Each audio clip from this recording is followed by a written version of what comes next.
Welcome to this Muscogee Genealogical Society virtual presentation on finding treasure in the Sanborn Fire Insurance Maps. I'm Daniel Bellware. The Sanborn Fire Insurance Maps are a great resource for historical and genealogical research. They cover about 12,000 U.S. cities and towns during the 19th and 20th centuries and provide a snapshot of an area that you may not be able to visualize without their help. Your ancestor's city, their neighborhood, and possibly their actual house can be found in these maps. The index map for each location includes a key that describes a variety of characteristics for each building shown. This includes the construction material, number of stories, size and shape of the building, type of roof, and more. These maps can be found in several places. The Digital Library of Georgia holds maps of Columbus and other Georgia cities. Start by visiting dlg.usg.edu. Search for Sanborn to find the map collection, then search for Columbus to find 8 years of maps. Not every building or every block will be in every year. You may have to look at a few different years to find the place you're after. If you'd like to see some actual maps, the Columbus State University Archives has a collection. Just call for an appointment, and they'll be happy to show them to you. You'll find their contact information on the Archives website. Now, let's look at a real-world example. A lot of people are surprised when they see the sketch of this particular building from Columbus's past. The first thing people usually say is, "Wow, was that really in Columbus? And where was it?" The 1889 Sanborn map will answer both questions and more.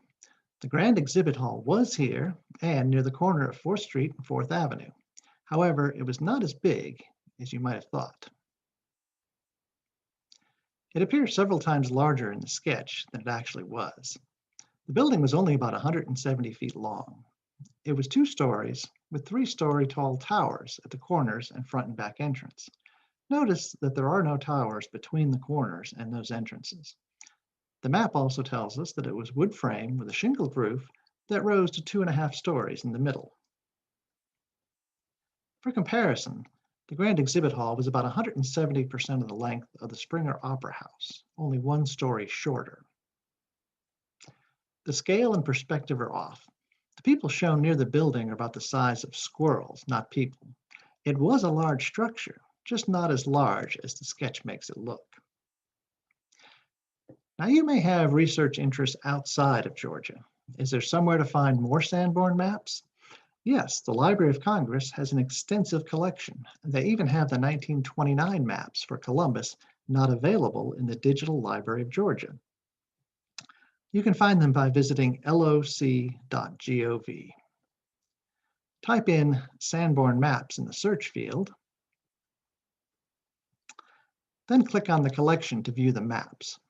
There's also a nice introduction to the collection with a lot of details on the meaning of the colors, codes, and symbols. It's a good idea to spend some time reviewing that information. Then look for your location. I have ancestors in Detroit, Michigan. Let's see if we can fill in some of their story using Sanborn maps. Here's a photo I received of my ancestor standing in front of his grocery store in Detroit. He was a German immigrant who came to America just after the Civil War. He died in 1920, so we have an idea of where and when to look for him. This is his entry from the 1920 city directory. Conrad Miller, grocer, at 5125 Wabash, residing at 2110 Putnam. The Google Street View for this address is rather disappointing. Much of the blighted neighborhood is gone, including the store. This is the view from Wabash with Putnam running along the left side.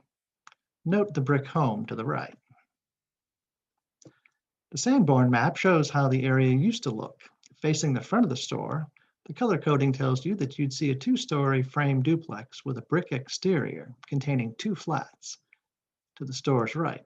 Next door was Conrad's wood frame shop with a 1-story and 2-story portion and a 2-story residential flat in the rear. It was all one building with 2 addresses, 5125 Wabash and 2110 Putnam. Across Putnam are several shops, a single-story brick building with a single-story metal building containing an auto repair shop behind it, and a 2-story frame shop next to it. Using all this information, you can put those pieces together and with a little imagination, start to fill in the blanks to get a more complete picture of my ancestors' neighborhood.